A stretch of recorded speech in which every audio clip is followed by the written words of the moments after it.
Cette histoire, tout le monde la connaît. L'histoire d'un visionnaire qui révolutionnera l'informatique. En 1976, deux amis travaillent dans un petit garage de Los Altos en Californie, Steve Jobs et Steve Wozniak. Ils travaillent sur l'Apple I, un préordinateur qu'ils commercialiseront sous le nom d'Apple Computer Inc. Très rapidement, leur produit rencontre un succès phénoménal. En 1980, Apple fait son entrée en bourse, rendant ses fondateurs millionnaires. Dans le même temps, ces produits quittent pour la première fois le continent américain en direction de l'Europe. En 2007, Apple change le quotidien de millions d'êtres humains avec la sortie d'une révolution, l'iPhone. En 2015, Apple devient la première entreprise à atteindre une capitalisation boursière de 700 milliards de dollars. En 2018, de 1000 milliards de dollars et en 2021 atteint la cotisation record de 3000 milliards de dollars. Une success story à l'américaine permise par les idées visionnaires de Steve Jobs, puis à son décès grâce au génie stratégique de Tim Cook qui prendra la relève. Et si je te disais qu'il manquait un nom à ce tableau? S'il manquait une personne pour réellement compléter ce triangle de la réussite. On pourrait penser à Steve Wozniak ou Ronald Wayne, les cofondateurs qui ont œuvré chez Apple à ses débuts, mais spoiler, c'est pas eux. Je parle d'une personne qui a œuvré pendant plus de 30 ans, a contribué à sauver la société de la faillite et à l'origine de ses plus grands succès. À travers l'histoire d'Apple et de ce designer encore trop méconnu, on va essayer de comprendre les grands principes de design que cet homme peut nous apprendre, nous permettant d'éclaircir notre compréhension des objets qui nous entourent et par la même occasion de comprendre les raisons de ce succès. Avant de commencer, j'ai un message pour tous les créatifs qui, comme notre designer de génie, ont envie de voir les choses en grand. Quand j'ai commencé mon activité de graphiste, j'ai dû très rapidement créer mon entreprise, de par mon activité sur les réseaux. Et quand on n'y connaît rien, c'est une galère. Je pense que beaucoup d'entre vous qui seront amenés à travailler en freelance se retrouveront dans la même position que moi. Devoir découvrir le monde administratif, les démarches et la paperasse à faire, ne pas se tromper dans les chiffres, bref. Plein de choses qui ne font pas partie de mes compétences en tant que créatif.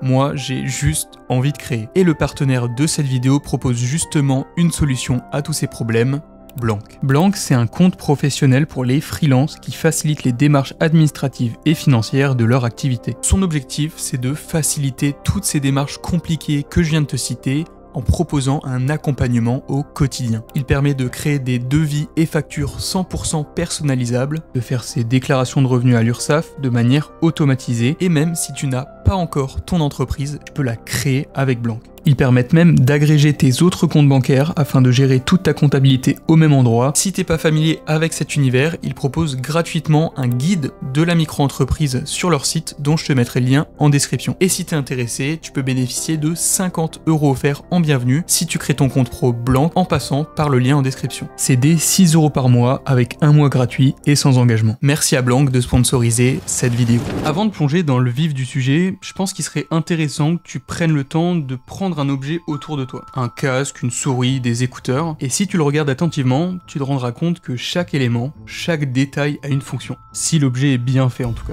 Chaque petit composant de cet objet a du sens et de l'importance, et une infime modification d'un objet influe sur son utilisation. Et s'il y a bien une marque qui est reconnue pour son sens du détail et son obsession définition, c'est bien Apple. Mais ça n'a pas toujours été le cas, et pour le comprendre, il faut retourner au début de cette histoire. Tout commence en 1971, dans un quartier de Cupertino, en Californie, dans lequel vivent deux amis, Steve Wozniak et Bill Fernandez. Les deux sont passionnés d'informatique, et Bill connaît une autre personne qui s'entendrait à merveille avec Steve, et c'est un autre Steve justement, Steve Jobs. Effectivement, le courant passe extrêmement bien. Peu de temps après leur rencontre, Wozniak montre à Jobs un projet sur lequel il travaillait, une Blue Box. Une Blue Box, c'est un dispositif qui permettait de passer des appels longue distance gratuitement en exploitant les fréquences des lignes téléphoniques. Jobs, voyant le potentiel commercial de cette invention, a suggéré qu'ils en fabriquent et en vendent ensemble. Ce fut leur première collaboration entrepreneuriale. Et bien qu'elle ne soit pas légale, car utiliser les lignes des opérateurs de cette manière, c'est pas très réglo,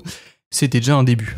1976. 5 ans plus tard, Steve Jobs et Steve Wozniak, passionnés par l'informatique, s'associent pour un nouveau projet de bien plus grande ampleur, créer Apple Computer Inc. Un premier produit, l'Apple I, est conçu et assemblé à la main par Wozniak dans le garage des parents de Jobs à Los Altos en Californie. L'Apple I était essentiellement une carte mère et ne comportait ni boîtier, ni clavier, ni écran. 1977. L'année suivante, Apple lance l'Apple II, un ordinateur personnel révolutionnaire qui marque un tournant décisif dans l'histoire de l'informatique personnelle. Contrairement à l'Apple I, il dispose d'un boîtier complet, d'un clavier intégré et peut se connecter à un écran. Tout est pensé pour être davantage accessible au grand public que ce qui se faisait à l'époque. Et il devient rapidement un succès commercial, notamment dans les foyers et les petites entreprises, grâce à son interface utilisateur conviviale. Tout commence donc pour le mieux pour Apple. Les ventes de l'entreprise sont nombreuses et les produits qu'il commercialise sont de grande qualité. Mais esthétiquement, c'est un peu vilain quoi. Si Steve et Steve veulent viser plus loin et plus haut, il va falloir continuer à faire du bon, mais aussi du beau. Et pour ça, il va leur falloir des designers. Des très bons designers. Tu vois sûrement où je veux en venir. Sauf qu'à ce moment-là, notre designer de génie,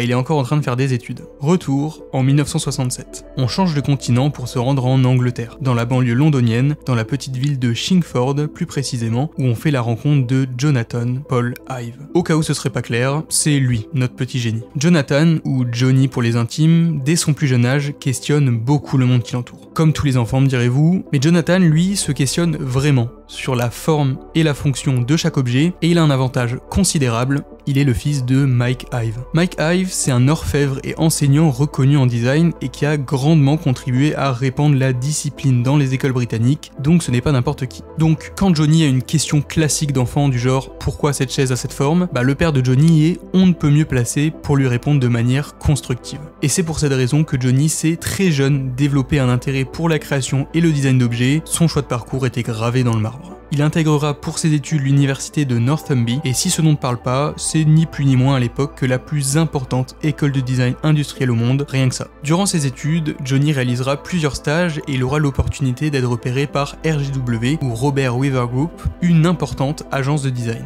Et c'est dans cette agence qu'il créera le premier design caractéristique de son travail, un simple stylo d'apparence pour la marque Zebra qui s'appellera le Zebra TX2. Qu'est-ce qu'il a de spécial ce stylo ? Ce qui caractérise le travail de Johnny dès ses débuts, c'est sa capacité à remettre en question la totalité d'un objet pour parvenir à son essence même. Et Johnny, il se rend compte que dans le cas d'un stylo, les gens s'en servent énormément pour écrire certes, mais aussi beaucoup pour s'occuper les mains. Johnny décide donc d'y incorporer une boule à son sommet et un clip pour que l'on puisse jouer avec. En faisant cela, il a réussi à maximiser l'expérience utilisateur d'un simple stylo, à augmenter la fonction d'usage de ce stylo en le rendant plus utile, et pratique, mais par-dessus tout à augmenter sa fonction d'estime, c'est-à-dire la valeur perçue de cet objet. Et savoir augmenter au maximum la valeur perçue d'un produit, ça vous fait pas penser à une certaine marque ?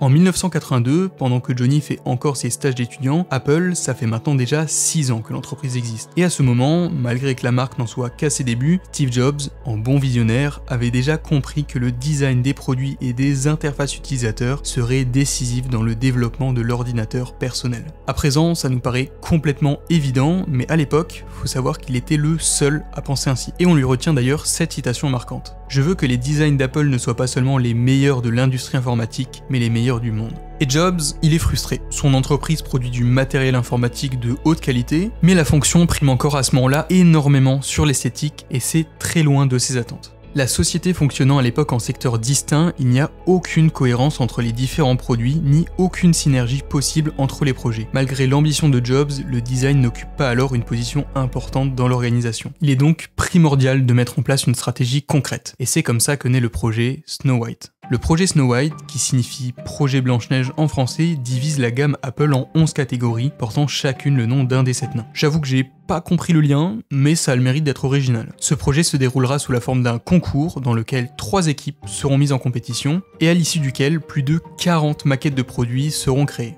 Et à la fin de ce concours, c'est un homme qui remporte la mise, vous l'avez deviné, Helmut Esslinger. Et oui, ce n'est pas encore notre très cher Johnny, mais cette histoire aurait été incomplète et aurait manqué cruellement de nuances, sans parler de Esslinger. L'équipe d'Helmut remporte donc la modeste somme de 2 millions de dollars et donnera lieu à la création de l'agence Frog. Et c'est donc cette jeune agence fraîchement créée qui va travailler sur la première vraie ligne graphique d'Apple. Même si on n'est pas familier avec le graphisme, je pense que tout le monde peut relativement comprendre la notion d'identité de marque, c'est-à-dire une ligne graphique cohérente qui crée une unité entre les différents supports visuels d'une marque pour la rendre identifiable. Mais ce qu'a fait l'agence Frog, c'est bien plus que ça. Le projet Snow White conduit à la création d'un design language. c'est-à-dire un système cohérent de formes et de signes applicable à l'ensemble des lignes de produits Apple. Ce travail, appliqué à la gamme dans son ensemble, plutôt que produit par produit comme c'était le cas dans l'organisation à l'époque, permet aux designers d'adopter un système visuel capable de s'adapter aux différentes typologies de produits malgré leurs différences et même aux interfaces graphiques des logiciels. Plus qu'une identité visuelle, c'est réellement les fondamentaux du design d'Apple qui sont créés à l'issue de ce projet, lui permettant de prendre un positionnement clair et identifiable. Steve Jobs dira d'ailleurs: certaines personnes pensent que le design signifie à quoi ça ressemble, mais si on creuse un peu, on s'aperçoit qu'il veut même dire comment ça fonctionne. Ça aurait été donc incomplet selon moi de raconter l'incroyable histoire qui va suivre pour notre très cher Johnny sans comprendre le cadre propice à l'expression de ce génie qui avait été mis en place grâce à Eslinger avant lui. D'ailleurs, il en est où Johnny pendant ce temps ? On est donc maintenant en 1985, et avec l'exemple du stylo, on comprend que Johnny a déjà trouvé sa touche, remettre en permanence chaque objet en question dans sa forme et sa fonction. Pour chacun de ses projets, il va donc questionner la pertinence de chacune des pièces de ses designs. Cette réflexion particulière va lui permettre de créer de nombreux objets de design aboutis et de gagner des concours. Et à la sortie de ses études en 1989, soit seulement à l'âge de 22 ans, Jonathan est déjà quelqu'un de reconnu dans le monde du design. Il va donc partir travailler chez RGW, qui décide de l'embaucher après son stage, mais très vite, Johnny se sent limité et freiné par l'agence et décide de partir pour rejoindre une nouvelle agence à peine créée, Tangerine. Cette agence, elle a une vision bien particulière, tourner entièrement ses créations vers l'utilisateur final et remettre systématiquement en question la raison d'être des produits qu'elle doit designer. Forcément, cette approche résonne avec celle de Johnny. Cette nouvelle collaboration se passe très bien, laisse bien plus de place à sa créativité et permet à Johnny d'affiner encore plus sa méthode de travail et de s'approcher toujours plus de son modèle, Dieter Rams. On en a déjà parlé plusieurs fois sur cette chaîne et pour cause, Dieter Rams est l'emblème du design industriel. Il se fera majoritairement connaître pour son travail auprès de la marque Braun, collaboration qui donnera lieu à des objets emblématiques qui démontrent la capacité de Rams à simplifier au maximum un objet. Mais la différence, c'est que Dieter Rams travaille au sein même de l'entreprise Braun. Il a donc une emprise bien plus importante sur les décisions techniques de l'entreprise. Tandis que Johnny, pour les entreprises qui font appel à Tangerine, ce n'est qu'un simple prestataire. Donc ses petits caprices et son obsession du détail, on s'en fout un peu. C'est d'ailleurs par ennui, à côté, sur son temps libre, qu'il se met à imaginer un prototype d'ordinateur plat sous forme de tablette doté d'un stylet. Ça vous dit quelque chose ? Johnny comprend qu'il n'arrivera jamais à atteindre le niveau de perfection qu'il désire en restant dans cette situation. Il lui faut œuvrer au cœur même d'une entreprise, et ça tombe bien, la porte lui est déjà toute ouverte, une porte avec une petite pomme gravée en son centre. Johnny est invité chez Apple par Robert Bronner. C'est rien de moins que le directeur du département design de chez Apple, en recherche de talent à cette époque. Il l'avait rencontré lors d'un voyage à San Francisco et Robert avait été séduit par son concept d'ordinateur tablette. Et Robert est plutôt malin car il a attiré Johnny en donnant à son agence de l'époque un projet pour le faire travailler sur des produits Apple indirectement et le séduire à l'avance. Pour l'anecdote, Johnny n'a pas été le premier designer à se faire contacter par Apple. Avant cela, l'équipe de designers d'Apple fait le tour du monde des grands studios et débarque en Allemagne chez Luigi Colani, soit Jeff Tuch à la sauce allemande, désolé. Ce Colani est un designer renommé, considéré comme le pape d'un style qualifié de biodesign aux formes rondes et sophistiquées. Et arrivé devant Colani, ce dernier leur explique qu'un clavier est comme les fesses d'une femme. Les hommes aiment y mettre les mains. Fin psychologue, ce Colani. Les designers d'Apple raconteront il avait dessiné des fesses avec des touches dessus et tendu le dessin à l'un des employés d'Apple qui fut presque trop gêné pour le prendre. Voilà, j'ai rien à dire de plus. Johnny finit donc par quitter l'Angleterre, trop conservatrice à son goût, pour rejoindre le pays de l'innovation, la Silicon Valley. À ce moment, ça fait 7 ans que Steve Jobs n'est plus chez Apple car il s'était fait retirer par la direction de son poste de PDG. Un détail important à retenir pour comprendre la suite des événements. À son arrivée, le premier projet de notre Johnny est de travailler sur la pochette du Newton, une sorte d'ancêtre du smartphone qui s'utilisait avec un stylet. Même si le projet n'est pas incroyablement séduisant, Johnny met en place la même démarche de réflexion qu'on lui connaît si bien, et c'est pour cette raison qu'il décidera que la pochette du Newton s'ouvre par le haut. La raison étant, de par sa forme de livre, de ne pas créer de frustration dans les pays habitués à lire un livre de gauche à droite ou de droite à gauche. En plaçant l'ouverture en haut, la pochette devient universelle. C'est un détail au premier abord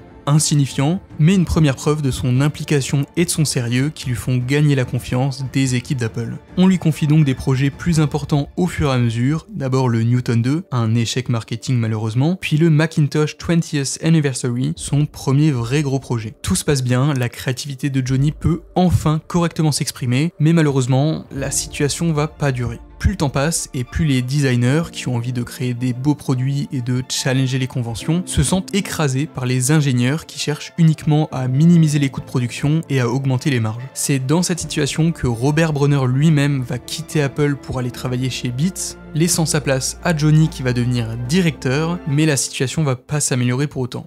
On a beau être talentueux et créatif, si on est entouré d'une équipe qui te restreint dans ta créativité et tes moyens, ça devient vite compliqué pour Johnny, dont le perfectionnisme est rapidement mis au second plan. La situation se dégrade, la sortie de Windows 95 qui arrive en concurrent important ne fait qu'empirer les choses, les ventes chutent et Apple, dans une dernière tentative de maintenir le bateau à flot, rappelle Steve Jobs. On est en 1977, Jobs revient au pouvoir, et lui, dans l'immédiat, il en a rien à faire de gagner des parts de marché ou d'augmenter les marges. Jobs, lui, veut juste faire les meilleurs produits possibles. À ce moment-là, la gamme de produits d'Apple est incompréhensible. Rien que pour le Mac, il y a 4 gammes divisées en 10 modèles différents, bref, c'est un bordel. Du coup, il décide de tout supprimer, rien que ça. Donc comment dire que les équipes de designers d'Apple ne rigolent pas des masses, y compris notre très cher Johnny. Mais Jobs, en venant visiter le département de design, va dire une phrase mythique: « Putain, vous n'avez pas été très efficace, n'est-ce pas ?» Dans le langage Jobs, cela signifiait qu'il était impressionné par le travail des équipes de Johnny et qu'il comptait bien plus valoriser leur originalité et leur recherche en comparaison aux vieux boîtiers gris identiques produits à la chaîne depuis des mois par Apple. Steve et Johnny s'avèrent alors avoir une vision extrêmement similaire de ce que doit être un produit Apple.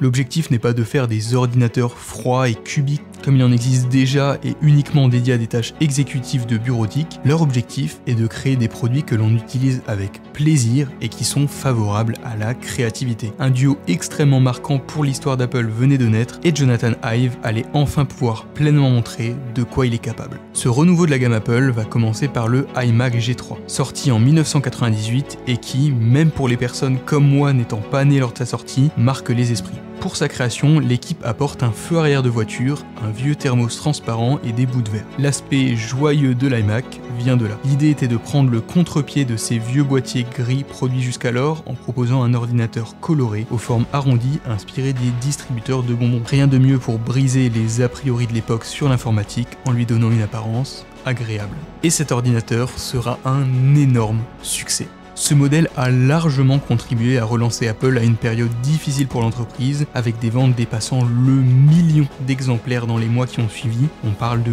800 000 unités vendues en seulement 5 mois. La conception novatrice, notamment l'abandon du design beige traditionnel des ordinateurs et l'introduction de couleurs translucides et attrayantes, ainsi que son intégration d'internet et sa simplicité d'utilisation, ont joué un rôle clé dans ce succès. Mais au fond, pourquoi ce succès? Johnny dira: l'accueil fait à l'iMac montre clairement que beaucoup partagent l'idée que les ordinateurs sont trop compliqués et trop éloignés des préoccupations humaines. Tous les attributs ayant trait à l'émotion ont été ignorés, il est temps que cela change. Ce que Johnny a révolutionné à ce moment-là, c'est d'apporter de l'émotion et de l'humain dans le design informatique. Le blason d'Apple est redoré, l'image de génie du marketing de Jobs est retrouvée, alors maintenant on fait quoi?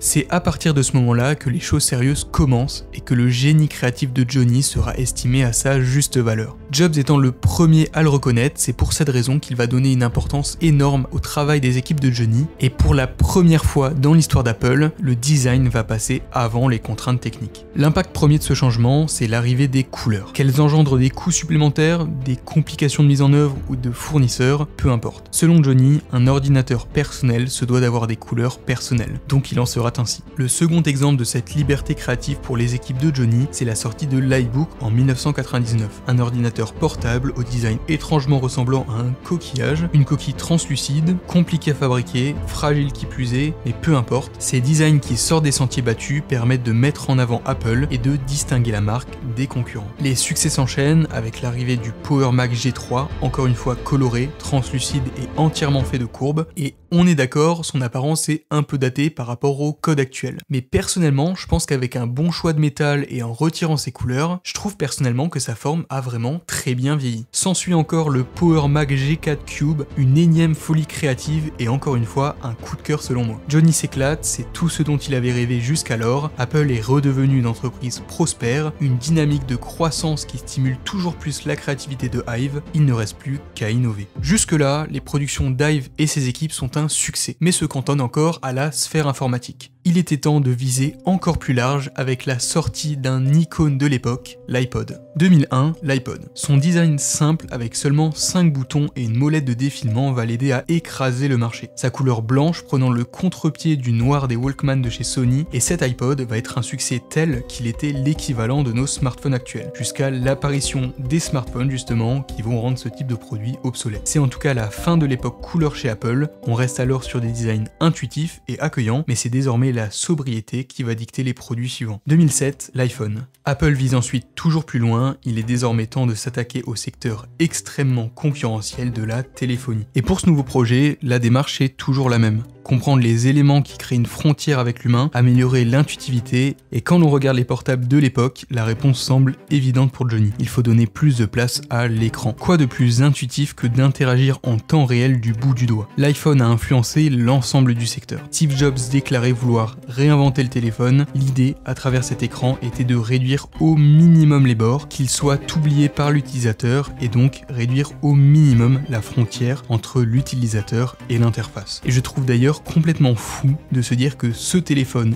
et celui-ci sont sortis la même année. C'est là que l'on se rend compte de la prouesse de design et d'ingénierie des équipes d'Apple. Et cette réussite ne fera que renforcer les convictions de Hive. L'équipe savait que créer un design étonnant, magnifique et original suffirait à faire du produit une icône, parce que le design se suffit à lui-même. Et il a complètement raison. L'iPhone, c'est 3,7 millions de ventes en moins d'un an. Et en 2008, l'année suivante, l'iPhone représente déjà chez Apple plus de parts de ses ventes que le Mac. 2008, le MacBook Air. Au moment de son lancement, ses 1,94 cm d'épaisseur faisaient de lui l'ordinateur portable le plus fin et donc le plus nomade au monde. Cette prouesse est due au procédé Unibody. Encore une idée de Hive qui a décidé de tailler la structure du Mac dans une unique pièce de métal afin de gagner en précision et en finesse. En retirant toutes les couches d'assemblage nécessaires auparavant, un caprice de Hive qui aura tout de même coûté 9 milliards de dollars de recherche, un nouvel exploit d'ingénierie et d'innovation qui renforce toujours plus l'aura qui s'est créée autour d'Apple depuis les années 2000.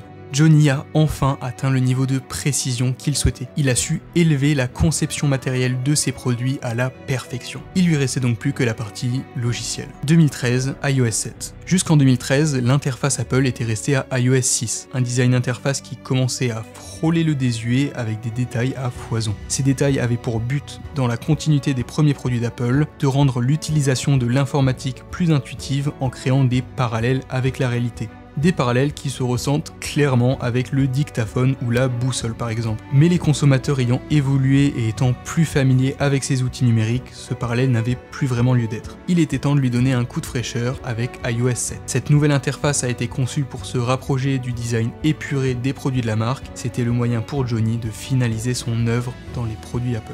2014, l'Apple Watch. L'année suivante, l'Apple Watch vient en quelque sorte symboliser cet aboutissement, un produit on ne peut plus simple qui vient s'intégrer dans le quotidien de l'utilisateur de manière quasiment invisible, en effaçant presque toute distinction entre sa structure et son interface. Johnny avait atteint son but. La vraie réussite de Johnny, ça n'a pas été de rendre tel ou tel design particulièrement beau ou créatif. Son vrai succès à travers sa carrière chez Apple, ça aurait été de montrer au monde l'importance d'un bon design. Au sein d'Apple, la conséquence a été qu'au fil des années, c'est le design qui a fini par dicter sa loi à l'ingénierie. Ce qu'a su faire Hive, et plus particulièrement le duo Jobs-Hive, c'est de maîtriser conjointement toutes les composantes de la conception de produits technologiques. Le design industriel, l'électronique, le software, le design de service, mais aussi des procédés de fabrication, le packaging ou encore l'expérience en boutique. Une obsession du détail et de la qualité inégalée, presque névrosée, qui aura fini par payer sur le long terme. Ce niveau d'implication a permis à Apple de maintenir une cohérence esthétique à travers toute sa gamme de produits, créant une identité visuelle désormais reconnaissable dans le monde entier. Hive aura changé une industrie qu'il jugeait au départ très inhumaine et très froide en un secteur désirable, en réussissant à passer de produits austères à des produits que l'on aime et encore mieux que l'on est fier de posséder, le logo à la pomme étant indéniablement devenu un indicateur de statut social. Au final, ce que nous apprend le parcours de Hive est on ne peut plus simple. Observer le monde qui nous entoure, le questionner, le comprendre pour identifier les problématiques, les besoins, et c'est à travers cette clarté d'esprit qu'émergent les plus grandes solutions. Comme d'habitude, j'espère que cette vidéo t'aura plu, qu'elle t'aura apporté des connaissances, et si c'est le cas, n'hésite pas à laisser un commentaire, aimer la vidéo et t'abonner à cette chaîne, ce serait le meilleur moyen de soutenir mon travail, et tu peux aussi aller voir cette vidéo qui devrait très probablement te plaire aussi. Sur ce, c'était Cubi, portez-vous bien.